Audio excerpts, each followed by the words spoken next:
Beera ga'ee lafaan keenyu dhalootaan ga'een biraan keenya. Guutaa wangeelaa qabsiifannaa dhaloota baadhan hin barbaanna. Imaana gootota wangeelaa wangeela buddeen bara beela. Imaana gootota wangeelaa wangeela buddeen bara beela. Beera ga'ee lafaan keenyu dhalootaan ga'een biraan keenya.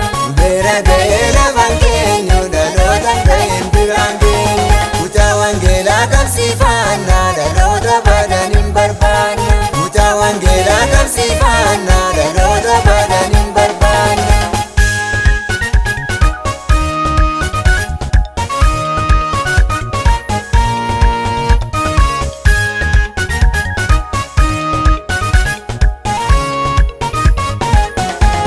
Wangeelli keenya kun karaadha ittiin hin morminaa dhugaadha. Fayyina lubbuun kan fooniiti macaafota beektotaa miti. Wangeelli keenya kun karaadha ittiin hin morminaa dhugaadha. Fayyina lubbuun kan fooniiti macaafota beektotaa miti.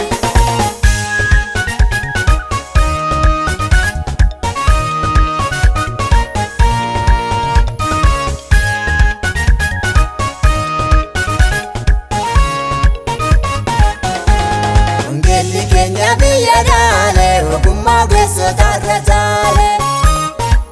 Wangeelaan hidhaatu jiraame isumaan jireenyi argame. Wangeelli keenya biyya dhaalee ogummaa ogeessota irra caalee.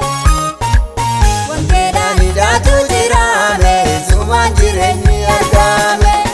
Imaana gootota wangeelaa wangeela buddeen bara beela. Imaana gootota wangeelaa buddeen bara beela. Beera ga'ee lafaan keenyu dhalootaan ga'een biraan keenya. Beera ga'ee lafaan keenyu dhalootaan ga'een biraan keenya. Guutaa wangeelaa qabsiifannaa dhaloota baadhan hin barbaanna. Guutaa wangeelaa qabsiifannaa dhaloota baadhan hin barbaanna.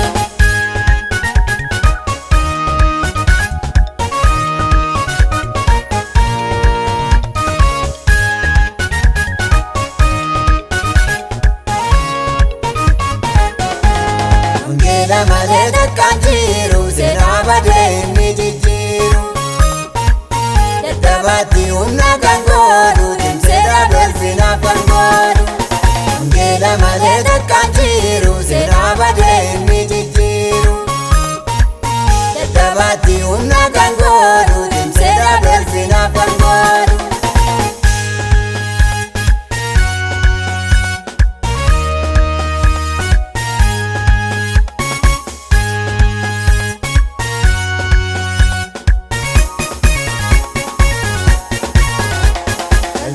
Fuunee galmaan keenya gaafaadhuma gonfoon kan keenya. Kaadhimamtoota waaqarraati jireenya mana galgalaati. Galfaata fuunee galmaan keenya gaafaadhuma gonfoon kan keenya. Kaadhimamtoota waaqarraati jireenya mana galgalaati. Imaana gootota wangeelaa wangeela buddeen bara beela. Beera ga'ee lafaan keenyu dhalootaan ga'een biraan keenya. Guutaa wangeelaa qabsiifannaa dhaloota baadhan hin barbaanna.